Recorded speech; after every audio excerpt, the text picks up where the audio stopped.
morning po mga kababayan. Sir, this is Jump, the Filipino channel. Ang inyong pong lingkod sa today is August 2026. At tayo ngayon ay papunta dito yan sa may La Verde Residences. Dito yan sa may Donada Street, Barangay 35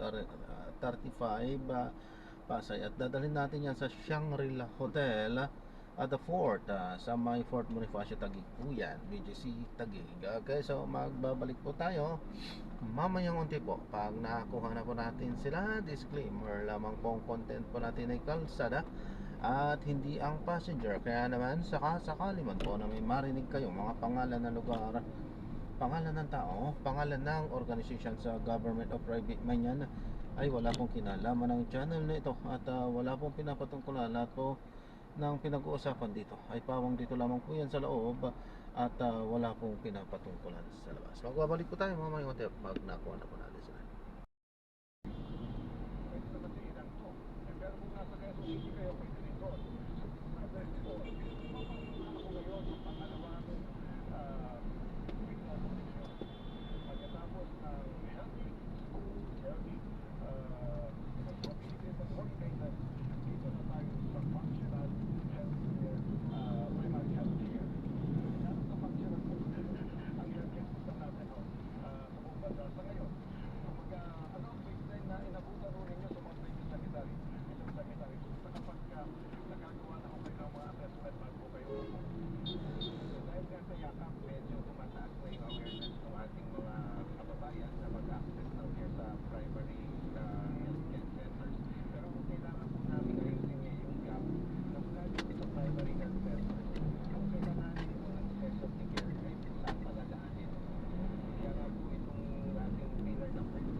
Siyempre yung servisyo na dapat ibigay ng services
Ano po?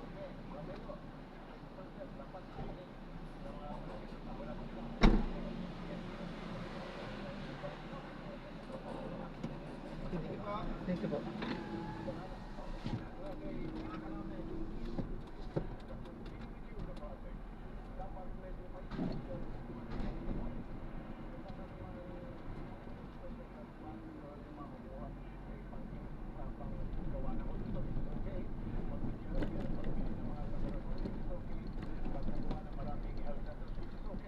At po ma'am, God bless po.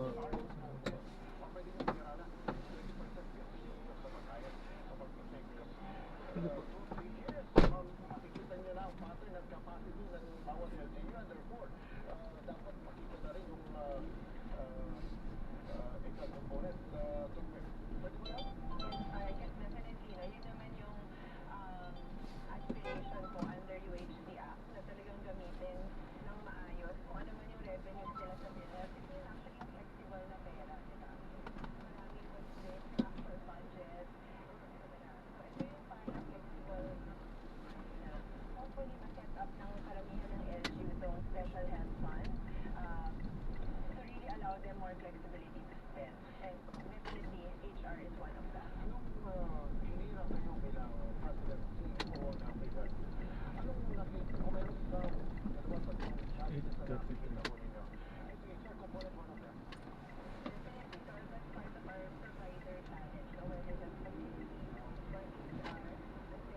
yan siguro, yan yata. So, yan ang kailangan namin gawin ngayon.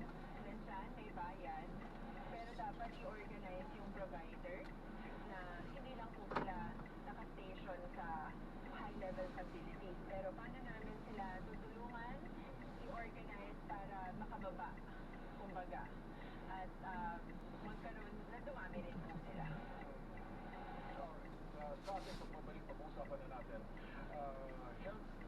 health services network. Anong konsepto ito? Kasi mukhang nagkaroon ako ng idea kay Sir no? Na you need to organize, no? Partly, nabanggit niyo na ako kanina. Mas mamaya sa ating pagbabalik, maliban sa pag-focus tayo sa ano pang pwedeng magawa ng Marcos Jr. administration sa DOH at sa PhilHealth in the next 2 years. Kasi kung kayo susukatin, Mr. Secretary, nagawa ba ito, bagay sa State of the Nation Address ng Pangulo? Ilan po na paalala?